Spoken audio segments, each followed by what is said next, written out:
Hi hello welcome back to my channel Pradvilash vlogs. మేము వచ్చేసి switch to vacation mode. Office regular day అంతా పక్కకు పెట్టేసి వెకేషన్కి అయితే వచ్చాము. మా ఇన్లాస్ వచ్చాము కదా, వాళ్ళని కూడా తీసుకొని వచ్చాము. వాళ్ళు చాలా ఎగ్జైటింగ్గా ఉన్నారు వెకేషన్కి, అది ప్లేస్కి వెళ్ళడానికి. అలాగే నేను ఎప్పుడు చూడలేదు, కానీ బట్ వీఆర్ ఎగ్జైటెడ్. మా హస్బెండ్ ఒక్కళ్ళే చూశారు. ఎక్కడికి ఏంటి అనేది మా ఇన్లాస్ చెప్తే మీరు విందురు, చూడండి.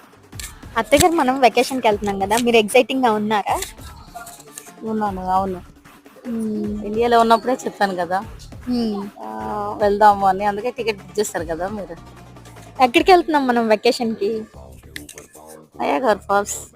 ఓకే, మనం ట్రిప్కి వెళ్తున్నాం కదా, మీరు ఎగ్జైటింగ్గా ఉన్నారా? ఫైనల్గా సెక్యూరిటీ చెకింగ్, బోర్డింగ్ పాస్ అంతా అయిపోయి లోపలికి అయితే వెళ్తున్నాము ఫ్లైట్ దగ్గరికి. ఇంకా చూడాలి ఎలా ఉంటుందో మా ఎంజాయ్మెంట్, మేము అక్కడ ఎలా ఎక్స్ప్లోర్ చేస్తాం.